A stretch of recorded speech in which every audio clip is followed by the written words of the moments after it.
ನಾವು ಆಸ್ಟ್ರೇಲಿಯಾದಿಂದ immediate buying start ಮಾಡಿದ್ರೂ ಕೂಡ ಬರೋದಕ್ಕೆ ನಿಯರೆಸ್ಟ್ ಪೋರ್ಟ್ ತಲುಪೋದಕ್ಕೆ 10 ರಿಂದ 12 ದಿನ ಬೇಕು. ಕೆನಡಾದಿಂದ ಬರೋದಕ್ಕೆ 20 ದಿನ ಬೇಕು. ಅಮೆರಿಕಾದಲ್ಲಿ ನಾವು 10% ಇನ್ಕ್ರೀಸ್ ಮಾಡೋದಕ್ಕೆ ಹೊರಟಿದ್ವಿ, ಅದರ ಬಗ್ಗೆ ಡೀಲಿಂಗೂ ಆಗಿದೆ. ಅಲ್ಲಿಂದ ಬರೋದಕ್ಕೆ 20 ದಿನ ಬೇಕು. ಇಮಿಡಿಯೇಟ್ ಆಲ್ಟರ್ನೇಟಿವ್ ಏನು ನಮಗೆ ರಾಜತಾಂತ್ರಿಕವಾಗಿ?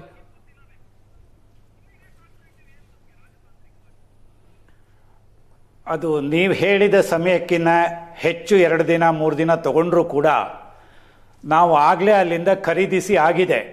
ನಮ್ಮ ಹತ್ರ 2 ತಿಂಗಳಿಗೆ ಸಾಕಾಗುವಷ್ಟು ಕೆಪಾಸಿಟಿನೂ ಇದೆ, ಸ್ಟೋರೇಜು ಇದೆ. ನಾವು ಮುಖ್ಯವಾಗಿ ಮಾಡಬೇಕಾಗಿರೋದೇಂದ್ರೆ ಆಂತರಿಕ ವ್ಯವಸ್ಥೆ ಏನಿದೆ, ಸ್ಟೋರಿಂಗಿಂದ ಲೋಡಿಂಗು, ಟ್ರಾನ್ಸ್ಪೋರ್ಟೇಷನ್ನು, ಡಿಸ್ಟ್ರಿಬ್ಯೂಷನ್ ನೆಟ್ವರ್ಕು, ಈ ಮಿಡ್ಲ್ ಲೆವೆಲ್ನಲ್ಲಿ ಆಗ್ತಾ ಇರತಕ್ಕಂಥ ಮತ್ತೆ ಇರೋ ಲಿವರ್ಗಳನ್ನ ನಾವು ಟೈಟ್ ಮಾಡಬೇಕು. ಯಾಕೆಂದ್ರೆ ನಾವಿಲ್ಲಿ ಬೇಕಾಬಿಟ್ಟು ಬಿಟ್ಕೊಂಡ್ಬಿಟ್ಟು ನಮ್ಮ ಡಿಸ್ಟ್ರಿಬ್ಯೂಟರ್ಗಳನ್ನೇ ಆಗಲಿ, ಟ್ರಾನ್ಸ್ಪೋರ್ಟ್ ಏಜೆನ್ಸಿಯವ್ರನ್ನೇ ಆಗಲಿ, ನಮಗೆ ಬಳಕೆದಾರ ಹಾಗೂ ನಮ್ಮ ನೀತಿಗೆ ನೇರ ಇಲ್ಲ.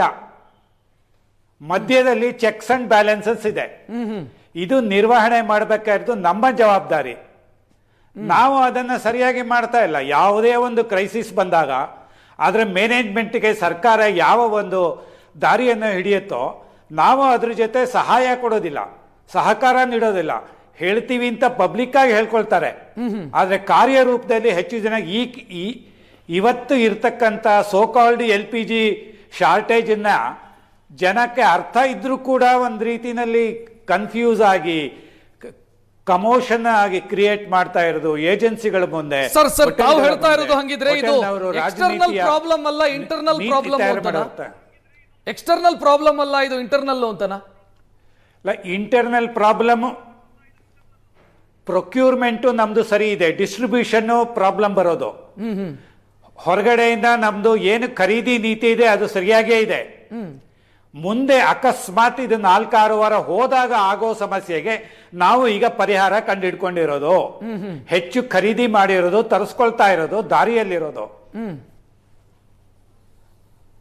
ಏಕೆ ಅಂದ್ರೆ ಈ ಕೊಲ್ಲಿ ರಾಷ್ಟ್ರಗಳಲ್ಲೇ ಕೆಲವರು ಸಾಕಷ್ಟು ಪ್ರೊಡಕ್ಷನ್ ನಿಲ್ಲಿಸಿದ್ದಾರೆ. ಆದ್ರೂ ಕೂಡ ನಿನ್ನೆಯ GCC ಡಿಸಿಷನ್ ಏನಿದೆ, ನಾವು ನಮ್ಮ ಪ್ರೊಡಕ್ಷನ್ 2 ಪಟ್ಟು ಹೆಚ್ಚಿಸ್ತೀವಿ, 2.10% ಏರಿಸ್ತಾ ಇದ್ದೇವೆ. ಅದೇ ರೀತಿ G7 ಕಂಟ್ರೀಸ್ ಏನ್ ಮಾಡ್ತಾ ಇದೆ, ಅವರು ಕೂಡ ಒಂದು ರೀತಿಯಲ್ಲಿ ನಿಯಂತ್ರಣ, ಉಪಯೋಗ ಕಡಿಮೆ ಮಾಡಿ ಪರ್ಯಾಯ ವ್ಯವಸ್ಥೆ ಕಂಡು ಹಿಡ್ಕೊಳ್ಳಿ, ದಾರಿಗಳಿದ್ದೆ ನಿಧಾನವಾಗಿ ಹೋಗಿ. ಬೇರೆ ದೇಶಗಳಲ್ಲಿ ಸರ್ಕಾರದ ನೀತಿಯನ್ನು ಅರ್ಥ ಮಾಡಿಕೊಂಡು ಅದಕ್ಕೆ ಸಹಕಾರ ನೀಡುವವರ ಸಂಖ್ಯೆ ಹೆಚ್ಚಿದೆ. ಸಣ್ಣ ದೇಶ ಇರಲಿ, ಮಧ್ಯಮ ಮಟ್ಟದ ದೇಶ ಇರಲಿ, ದೊಡ್ಡ ದೇಶ ಇರಲಿ. ನೋಡಿ, ಜಪಾನ್ನಲ್ಲಿ ಉದಾಹರಣೆ ಹೇಳಬೇಕು ಅಂದ್ರೆ 351 ದಿವಸಕ್ಕೆ ಆಗುವಷ್ಟು ಸ್ಟೋರೇಜ್ ಕೆಪಾಸಿಟಿ ಇದೆ, ಪ್ರಪಂಚದಲ್ಲಿ ಅತಿ ಹೆಚ್ಚು. ಅದರ ನಂತರ ಸೌತ್ ಕೊರಿಯಾ, ನಂತರ ಚೈನಾ. ಭಾರತದಲ್ಲಿ ಎಷ್ಟು? 48 ದಿನ, 2 ತಿಂಗಳು, ಈ ರೀತಿ ಇದೆ ನಮ್ದು.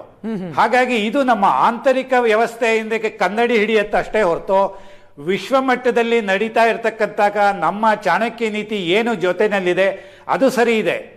ಭಾರತ ಪ್ರಪಂಚ ಸರಿ ಇದೆ. ಭಾರತ ಒಳಗಡೆ ನಮ್ಮ ಲಿವರ್ ಟೈಟ್ ಮಾಡಬೇಕು. ಸರ್ ಒಂದು ಪ್ರಶ್ನೆ ಬರುತ್ತೆ ಸರ್, ಡಿಸ್ಟ್ರಿಬ್ಯೂಷನ್ ನೆಟ್ವರ್ಕ್ ಸರ್, ಈಗ ಡಿಸ್ಟ್ರಿಬ್ಯೂಷನ್ ಏಜೆನ್ಸಿ LPG ಇಂಪೋರ್ಟ್ ನ ಲೆಕ್ಕಾಚಾರವನ್ನು ನಾವು ತೆಗೆದುಕೊಂಡ್ರೆ 80 ರಿಂದ 85% ನಾವು 4 ರಾಷ್ಟ್ರಗಳ ಮೇಲೆ ಡಿಪೆಂಡ್ ಆಗಿದ್ದೀವಿ. ಮೊದಲನೇದ್ದು ಕತಾರು, UAE, ಎರಡನೇದು ಕತಾರು, ಮೂರನೇದು ಸೌದಿ ಅರೇಬಿಯಾ, ನಾಲ್ಕನೇದು ಕುವೈತ್. ಈ 4 ದೇಶಗಳು. ಸೊ ಈ ಏಕಸ್ವಾಮ್ಯತೆ ನಮಗೆ ಸಮಸ್ಯೆ ಅಂತ ತರ್ತಾ ಇದೆಯಾ ಸರ್? ಹೌದು. ಡೈವರ್ಫಿಕೇಶನ್ ಆಗಬೇಕಾ LPG ವಿಚಾರದಲ್ಲಿ?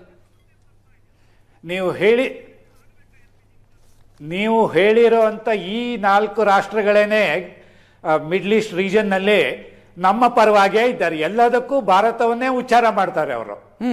ನಮಗೆ ಅಲ್ಲಿಂದ ಸಮಸ್ಯೆ ಇಲ್ಲ. ಹೋಲ್ಮೋಸ್ ನ ಕ್ಲಿಯರ್ ಮಾಡ್ಕೊಳ್ಳೋದು ಮೊದಲ ಟಾರ್ಗೆಟ್.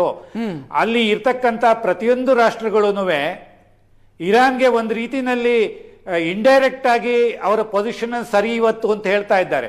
ಅಲ್ಲಿ ಚೇತರಿಕೆ ಆಗಿರೋ ಒಂದು ಜ್ಞಾನೋದಯ ಏನು ಅಂದ್ರೆ, ಈಗ ಅನ್ಯಾಯವಾಗಿ ಅಮೆರಿಕ, ಇಸ್ರೇಲ್ ಬಂದು ನಮ್ಮ ಪ್ರದೇಶ ಹಾಳು ಮಾಡಿದ್ರು. ನಾವೆಲ್ಲ ಮುಸ್ಲಿಂ ಸಮುದಾಯದವರು, ಮುಸ್ಲಿಂ ದೇಶದವರು, ಆಯಲ್ ಒಂದು ರೀತಿ ICU ಇದ್ದಂಗೆ ಪ್ರಪಂಚಕ್ಕೇನೆ. ಅದನ್ನ ನಮಗೆ ಈ ರೀತಿ ಮಾಡಿಟ್ಟಿರೋದು ನಮ್ಮ ರಾಷ್ಟ್ರಗಳ ಆ ಪ್ರದೇಶದ ರಾಷ್ಟ್ರಗಳ ವ್ಯವಸ್ಥೆಯನ್ನು ಹಾಳು ಮಾಡಿರೋರು ಅಮೆರಿಕ, ಇಸ್ರೇಲ್. ಹಾಗಾಗಿ ಅವರೆಲ್ಲರೂ ಒಟ್ಟಾಗುವಂತ ದಿನ ಬಂದಿದೆ. ಹಾಗಾಗಿ ನನಗನ್ಸತ್ತೆ ಇದು ಅತೀ ದೂರ ಎಳ್ಕೊಂಡು ಹೋಗೋದಿಲ್ಲ. ಆಗಿರೋ ಶಾರ್ಟೇಜಿನ ಸಮಸ್ಯೆಯನ್ನ ನಾವು ವಿವೇಚನಾಪೂರ್ವಕವಾಗಿ ತೆಗೆದುಕೊಂಡ್ರೆ ಅದು ನಾವು ಬಗೆಹರಿಸೋದಕ್ಕೆ ಕ್ಷಮತೆ ಇದೆ ನಮ್ಮಲ್ಲಿ. ಎಸ್ ನಾನು ಮುರಳಿ ಖರೀದಿಯಲ್ಲೇ ಇರ್ಬೋದು, ವಿತರಣೆಯಲ್ಲಿ ಸಾಕಷ್ಟು ಮುರಳೀಧರ್ ಸರ್, ಸಾಕಷ್ಟು ಪ್ರೈವೇಟ್ ಏಜೆನ್ಸಿಗಳು ಇರೋದ್ರಿಂದ, ಸರ್ಕಾರಿ ಸ್ವಾಮ್ಯತೆಯಲ್ಲಿ ಇಲ್ಲದೆ ಇರೋದ್ರಿಂದ ಬೇಕಾಗತ್ತೆ. ಎಸ್